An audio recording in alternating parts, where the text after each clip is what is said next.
Hello, everyone. My name is Stanley St. Rose, and today we're going to be talking about the novel The Joy Luck Club, written by Amy Tan. Now, before you go into the summary and explanation of this novel, please remember to leave a like, subscribe, and/or comment so that the channel can continue to grow, and so I know to keep making more videos. Now, before I go into the summary and explanation of this novel, um, I have to go over a few things. This novel is, it can be confusing because we're not just talking, or, if you read this novel, we're not just, reading one person's story. We're reading this individual stories of eight different people with other people on the side. So, and to add to that, we're also keeping track of the Joy Luck Club. So this novel, to some people, it has been a little bit confusing because a lot of things are going on in one book. And the thing is, it's all tied together. All of the stories do complement each other. They all work together to create the entire book in one way or another. So to begin, I'll explain what the Joy Luck Club is. The Joy Luck Club is this club created by um, these four Chinese women who had hard lives in China, and they come to America. They figure out each and every one of them in their own way figure out a way to come to America, and they make a life for themselves. They have kids, and the Joy Luck Club. It's pretty much this meeting or this club that they make together. They all come. They bring food. They eat. They play games. Um, and it's been going on for a very long time.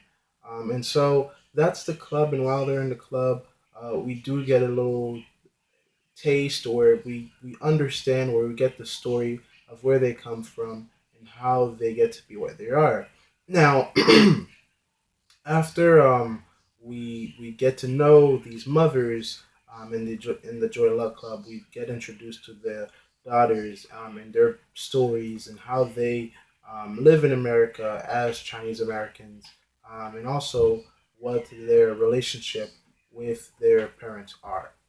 So to begin, we'll let's instead of going through exactly how the book goes through and explains the story of these individual people, what I'm going to do to make this more simple is talk about the mother's stories and their daughter stories together as a couple, because it that makes it more clear and you can understand what's going on with the mothers and daughters in their individual stories, and at the end I'll tie everything together just like how the book does. So the first mother and daughter pair we're going to talk about is Sue and her daughter. Um, I'm not even going to try to butcher her name. We're going to call her Sue.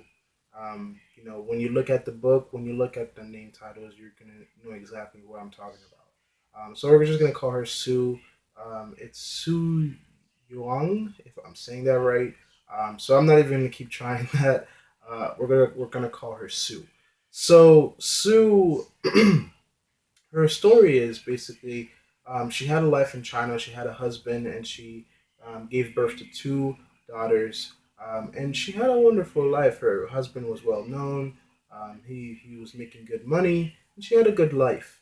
What happens is her story is during World War II, and what we learn is that the Japanese were invading China, and her husband was pretty much going to be killed. So what happens is her husband was already gone, and she does is she grabs her two baby girls, she throws her, and throws them on her back. She carries them. She grabs clothes.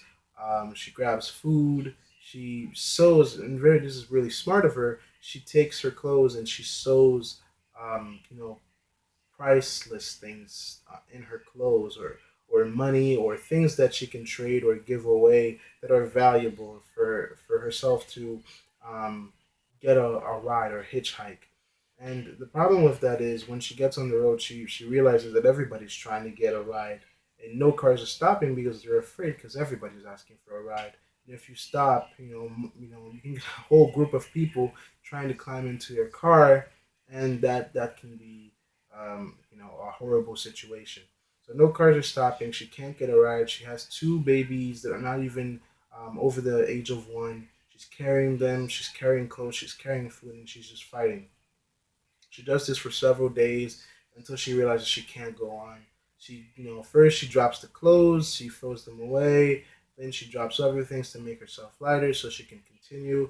But she reaches a point where she can't go any further.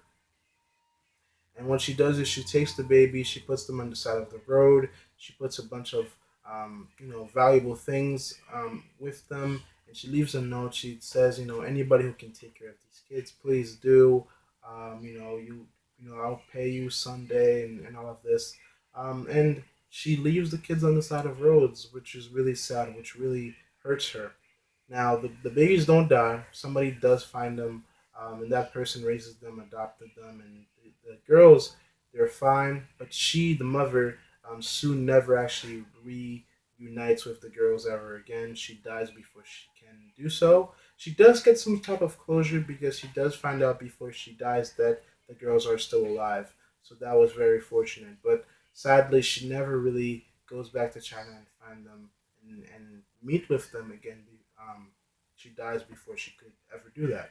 Who does meet with them is Sue's daughter. Sue's daughter is, she had a lot of conflicts with her mother. She thought that her mother was trying to control her. She thought that her mother was always against her. In the novel, what we see is that her mother wanted her to be a genius. Her mother tried so many different methods, so many different things to make her, um, you know, be a prodigy, be a genius, but nothing would work. It came to the point where Sue's daughter basically rebelled against her. When Sue wanted her to learn piano, what her daughter did is her daughter did is basically when she got piano lessons, she wouldn't listen, she wouldn't follow them. She would move her fingers and do things here and there, but she really tried hard not to learn just to get at her mother. But this ends up backfiring because when she enters a talent show that she wanted to be a part of, she ends up playing and everybody's appalled because it's just horrible. She couldn't play any song, nothing was good, it was just not good at whatsoever. So Sue's daughter, she was really mad, but she couldn't be mad at her mother because she's the one that really chose not to really learn how to play the piano. Um, and then and then the whole thing of her, the conflicts with her and her mother, just they increased, they decreased, and it was just back and forth, back and forth. She really just believed that her mother was just trying to control her life, when exactly her mother just, she wanted the best for her daughter. She wanted her daughter to um, achieve or be extremely successful. I guess the main problem with their relationship is just that Sue's daughter just felt that her mother was just too controlling, too overbearing.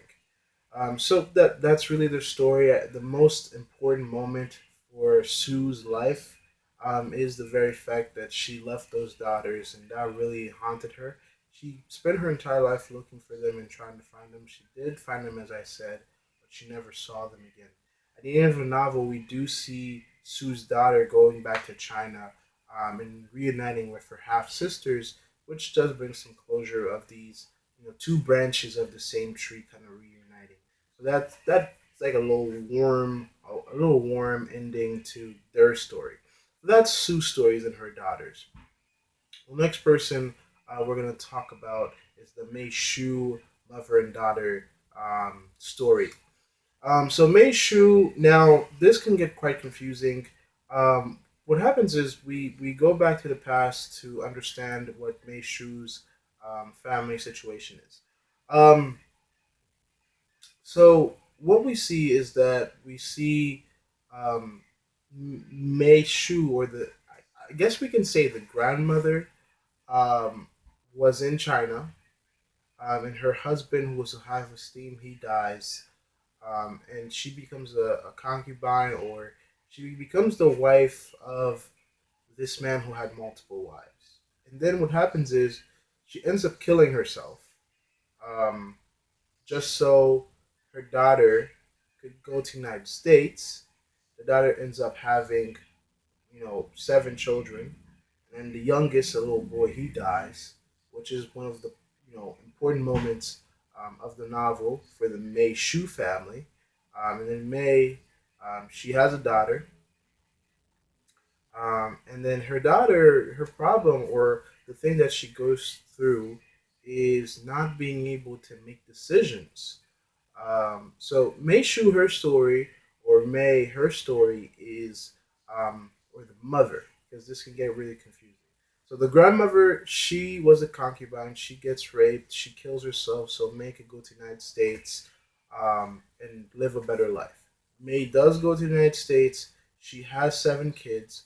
Her daughter is the one that can't be. She can't make decisions.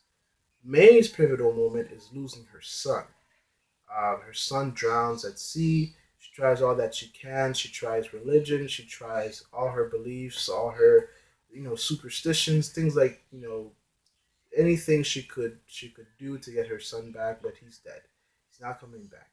And her daughter, May's daughter, um, she can't make decisions. And her story is that she gets married and her husband ends up divorcing her because he's sick and tired of making all the decisions in a relationship.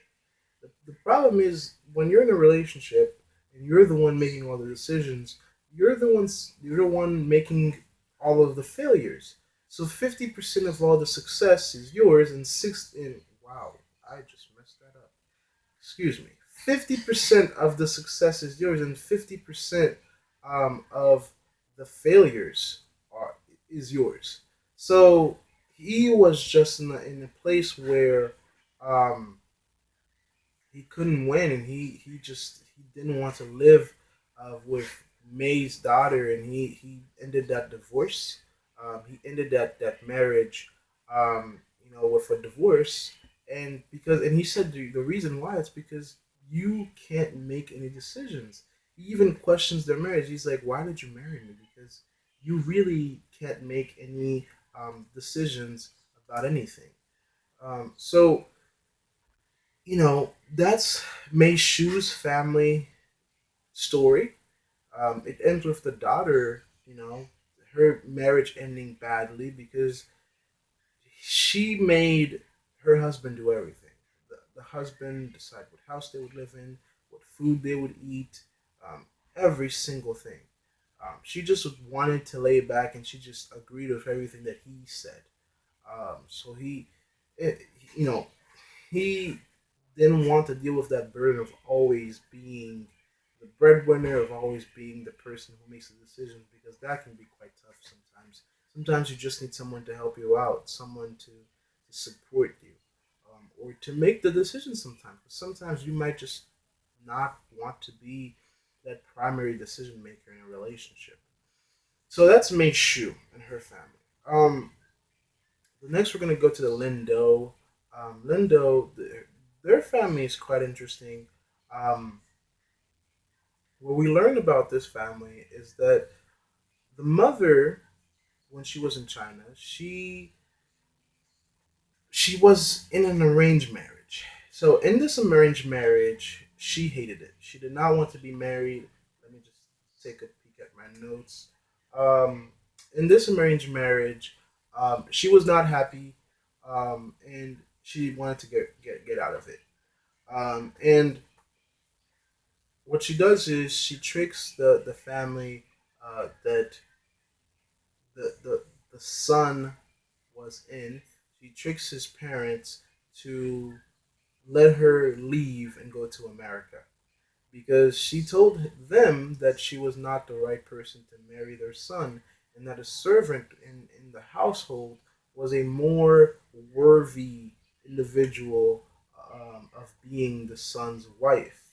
And so they let her go to America, and the way that she tricks them is very very smart. She uses their belief system, their religion, and the son, he pretty much he's a kid. He didn't know anything about marriage when he got married to her. um, He didn't want anything to do with Lindo, and Lindo didn't want anything to do with him. They didn't hate each other. They didn't love each other, and the whole thing was arranged. So it was something forced upon them to get married and make kids. When Lindo wasn't making kids, everything got very bad for her. So she leaves. She goes to United States. She has kids, and now let's get to her daughter's story. Her daughter's story. Um, Basically, her daughter was a chess genius. She was very good at chess. She won a lot of chess tournaments. There were articles, and she was in magazines. So there's this idea in the book that a lot of Chinese parents want their kids to be successful, want their kids to do great things. And in the Lindo family, or the mother daughter story of the Lindo, um, if I'm saying the name right, their family, they do get a genius. We do see the daughter being very great, or really great at playing chess. She won many championships, but they do also have their conflicts. The mother is a lot of times controlling, and that's something we see with a lot of the Chinese mothers in the book. Or maybe they're just misunderstood by their daughters, and in their affection or their love just appears to to them as just control. When the mothers are just trying to do their best to connect with their daughters. So she she does wow, she's an active member. She's a champion of chess for a long time. Eventually, she does leave that behind, and her mother adjusts to her life in America, and she adjusts to her life in America.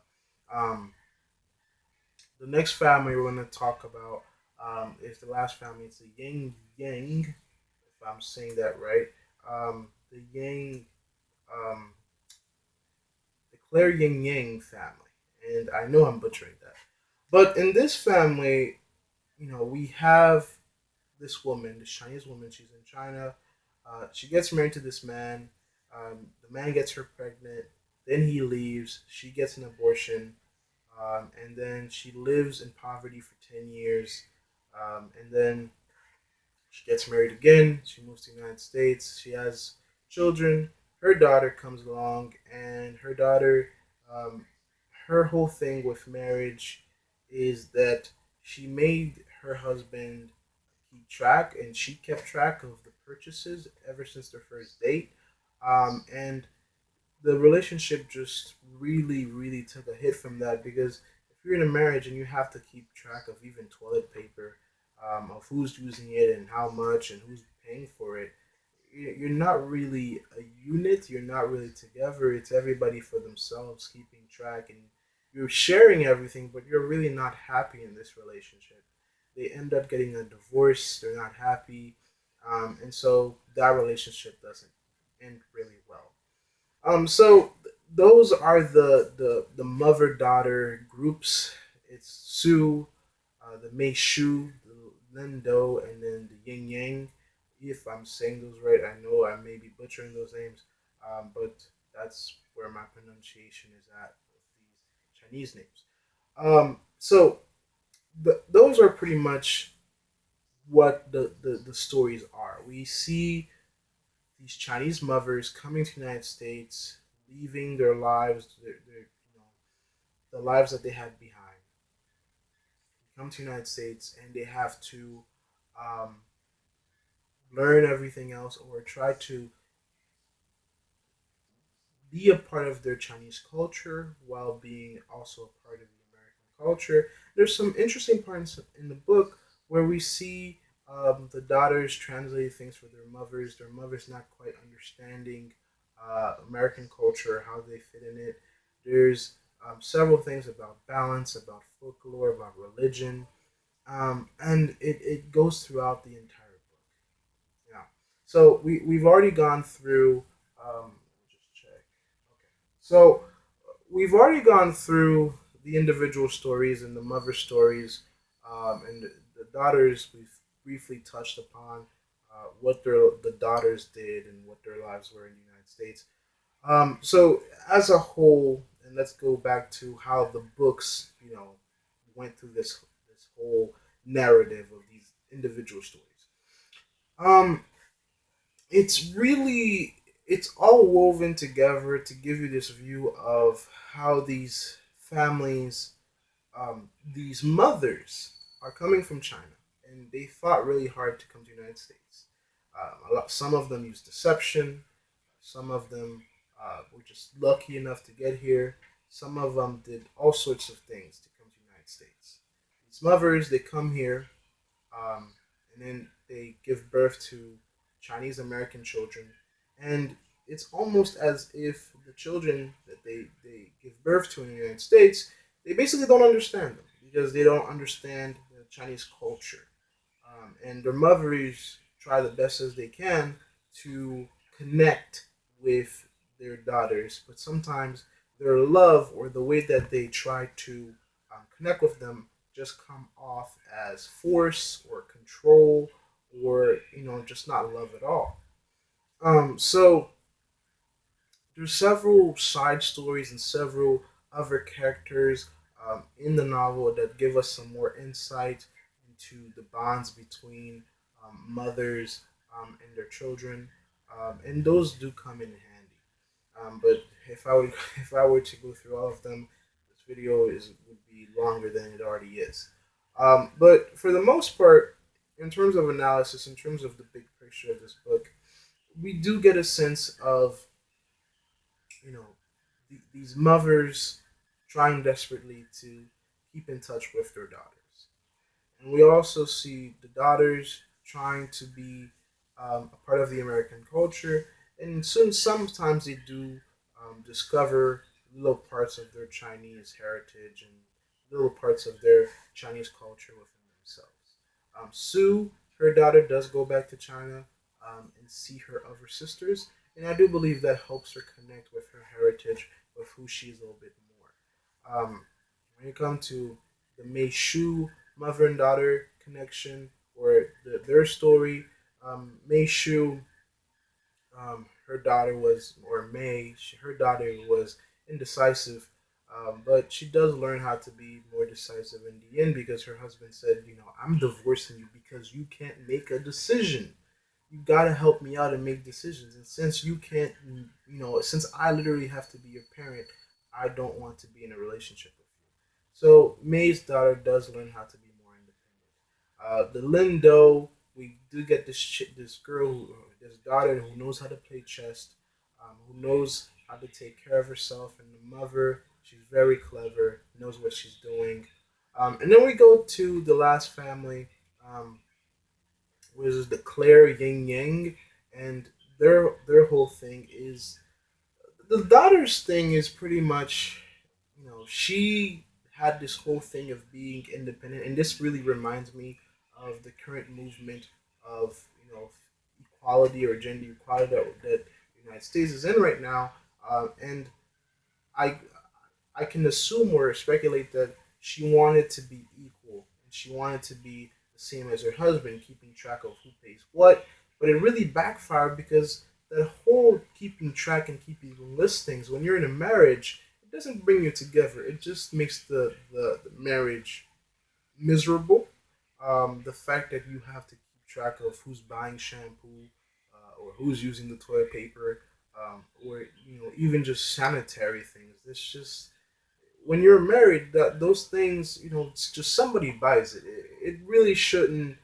Um, it shouldn't take that much of a drag on your relationship because in the end of the day, when you're married, you're supposed to be taking care of each other, not fighting for like toilet paper. So yeah. Um. So let's analyze. Let's go through in the interpretation and just talk about what this novel is trying to say. For me, I think this novel does have a lot to do with the connections between foreign people coming to the United States and trying to be a part of the United States, and also trying to keep in touch with their children, because if their children don't know nothing about China, the children didn't know anything about China, and they still have that Chinese culture everywhere they go because that's who they are. They can't let that go, And so it's this constant um, struggle trying to mesh these two worlds in together and to find um, their connections and their happiness within that. The other thing is, it's these women are very strong. It's a club, and that's what I kind of go back to the title. The title, the Joy Luck Club. It's this club of women who are very strong, and they're literally, they know that the world is not a happy place, and not everything's not always perfect, but they take the smallest little joys out of life and they hold on to them as long as they can. And they're just like this club of women who have gone through horrible things. They've been with horrible men. They've been mistreated. The generation of the family has gone through loss, deception, rape, and things like that. And it's even to this day they're trying to keep the joy that they can find out of the world and make the best that they can out of it. And so the novel does leave us in a good place with the daughters, with the mothers, and we see how their lives have turned out. We do see the role of religion and the role of superstition and the role of societal and cultural beliefs play out here. And we see how some of the mothers believed in certain things and then don't believe in certain things after situations happen, after they lose a child or after they lose someone that they care about. And we see people lose things that they can never get back. Because Sue, she left her kids on the side of the road, and she never got to see them again. So that was very hard and something that's not most people want to go through. I didn't talk about the women's husbands in that much or at all. That's because really the book really focuses on the mothers and the daughters. There's several passages and scenes with the children and other people in the novel. But again, this was supposed to be a short summary. But we can't spend that much time on other characters. The main characters are is the side characters are important, but the main characters is where the main story lies. And this book really wants us to see the point of view of the mothers and the point of view of the daughters, because there's several points where they don't understand each other and they can't connect. And I think by the daughters sometimes trying to understand their mother's world, they they get to know their Chinese heritage a little bit more, and their connections start to be, um, I guess, more whole. So, novel really interesting. Brings a very interesting perspective to how Chinese foreigners come to America and how they try to fit in. There's this whole thing about balance that we are introduced to in this novel, and we see the mothers trying to get the balance and try to fix them here and there um, to have balance in their lives. So that's my summary of the novel. That's my explanation, my analysis. Um, you know, I've been talking for a long time. So I hope you guys enjoyed that. I hope you guys enjoyed the summary. Please remember to leave a like, subscribe, and or comment. And I'll see you guys in the next video.